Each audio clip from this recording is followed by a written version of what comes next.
तो आर्यभट्ट साहब को, आर्यभट्ट की एक और क्वालिटी है, इन्होंने ये कहा जाता है कि शून्य, जीरो की भी खोज करी थी।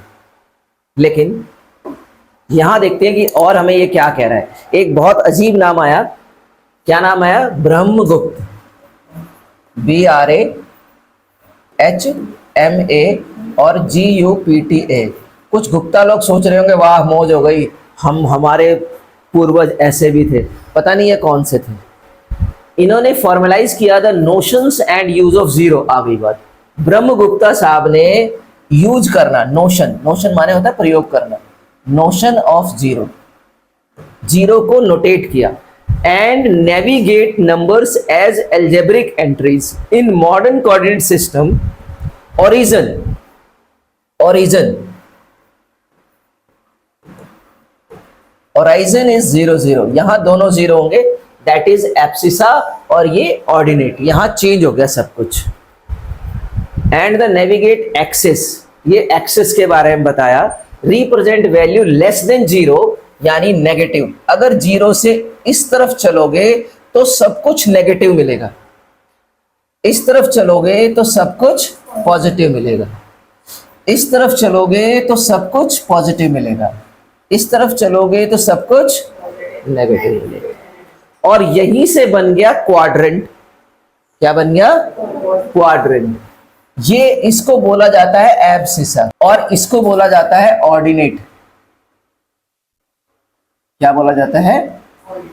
और जो अंदर वैल्यू लिखी जाती है, अब देखो इसमें ये वाला भी पॉजिटिव और ये वाला भी पॉजिटिव, लाइन से दिख रहा है। तो यहां दोनों, चाहे वो x वाला हो या y वाला हो, इसको बोलते हैं कोऑर्डिनेट। जिसमें जो पहले वाला है वो एब्सिसा होगा और दूसरे वाला ऑर्डिनेट होगा, दोनों मिलके बन गए कोऑर्डिनेट। अगर इसके इस तरफ आते हैं ऊपर की तरफ, तो देखो ये x तो हो गया नेगेटिव और ऊपर वाला हो गया पॉजिटिव। और इधर आते हैं तो ये हो गया हमारा नेगेटिव, और मजे की बात है ये भी हो गया नेगेटिव। इस तरफ आते हैं तो ये पॉजिटिव है और y वाला नेगेटिव है। तो ये हो गया आपका, भर जाएगा पूरा, ये भर देना इसको। ये किसकी वजह से शुरू हुआ? ब्रह्मगुप्ता का वर्क था। यहां से 4 क्वाड्रेंट बने कार्टेशियन प्लेन के, as we study in this chapter, हमें इसमें पढ़ना है। तो ये छोटी सी हिस्ट्री थी ब्रह्मगुप्ता के बाद। ये हिस्ट्री खत्म, अब हिस्ट्री का काम नहीं है, अब जो मैं पढ़ाऊंगा उसका रोल है। हम क्या करते हैं, फिर से एक और पेज पर ऐसा बना लेते हैं। आपको लोकेशन समझ में आ गई? फर्स्ट में क्या है, सेकंड में क्या है? अच्छा, ऐसे ही फर्स्ट इसे माना गया, सेकंड इसे माना गया, इसे थर्ड माना गया और इसे फोर्थ माना गया। यहाँ ओरिजिन है, ये एक्स एक्सिस कहलाया और ये वाई एक्सिस कहलाया। अब मैं आपको बताने जा रहा हूं कि यहां से यहां तक x1 डिस्टेंस है, फिर ये वाला x2, इतना डिस्टेंस मैं मानता हूं x एक्सिस का है और इतना डिस्टेंस x2 का है। मैं 2 पॉइंट बना देता हूं। इसी तरह से यहां पे ले लेते हैं एक पॉइंट, ये y1 ले लेते हैं और एक और पॉइंट ले लेते हैं, दिस इज y2। अब चलिए इसकी लोकेशन ढूंढते हैं। मुझे यहां जाना है बिल्कुल स्ट्रेट, मुझे ऐसी जगह पहुंचना है जहां ये दोनों पॉइंट मीट कर जाए और इस पॉइंट को A ले लेना है। और फिर मैं यहां से जाता हूं बिल्कुल स्ट्रेट। उस जमाने के लोग, जब कोई स्कूल नहीं होता था तो भी ये काम कर लिया उन्होंने, तो हम क्यों नहीं कर सकते? तो ये एक स्ट्रेट लाइन बन जाएगी AB। AB स्ट्रेट लाइन बन गई।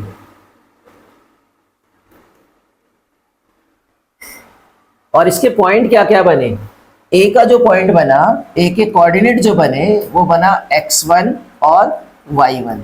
ये देखो x1, पहले x1 लेना है, बाद में y1 लेना है। और B के क्या बनेंगे? B की पोजीशन कहाँ है? x2 और ऊपर y2। ठीक है, अब इसके बाद मैं इसको ऐसे ज्वाइन करने जा रहा हूं, ऐसे मिलाने जा रहा हूं डॉट डॉट करके, और इसका नाम मैं सी रख देता हूं। तो देखिए ये एक तरह से स्ट्रेट लाइन 90 डिग्री का एंगल बन गया, सी पे बन गया 90 डिग्री का एंगल, सी पर एक 90 डिग्री का। अब हमारा जो ट्रायंगल बना इन दिस वे, एक ट्रायंगल बना जिसका नाम है राइट ट्रायंगल।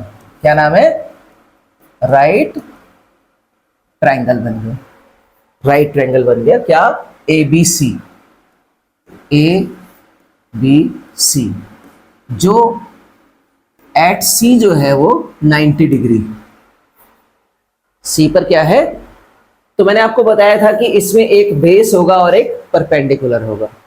तो अगर मुझसे कोई कहे कि सर AC का डिस्टेंस कैसे निकालोगे, जैसे मैं मान लो कहूँ ओरिजिन मेरा घर है, यहां से मेरे एक स्टूडेंट का घर X2 पर पड़ता है, दूसरे का X1 पर पड़ता है, तो दोनों स्टूडेंट के बीच का डिफरेंस कैसे निकलेगा? X2 माइनस X1 से निकलेगा, X2 माइनस X1। तो यहां पर मैं इसकी पोजीशन बना देता हूं कि ये इतना इसके बीच का डिफरेंस है। इसी तरह मैं BC निकालना चाहता हूं, तो BC कैसे निकलेगा? ये देखिए, ये पूरा यहां से यहां तक Y है, ये पूरा Y2 है और ये वाला Y1 है। तो BC कैसे निकलेगा? Y2 माइनस Y1 निकल जाएगा। भाई मुझे तो बीच का चाहिए ना ट्रायंगल में। और फिर वही अभी मैं एक यूज करने जा रहा हूं, क्या यूज करने जा रहा हूं? पाइथागोरस ट्रिपलेट्स, जिसके अंदर ये AB हाइपोटेन्यूज है, AC बेस है और BC परपेंडिकुलर है। तो मेरा क्या बनेगा? AC का स्क्वायर इज इक्वल टू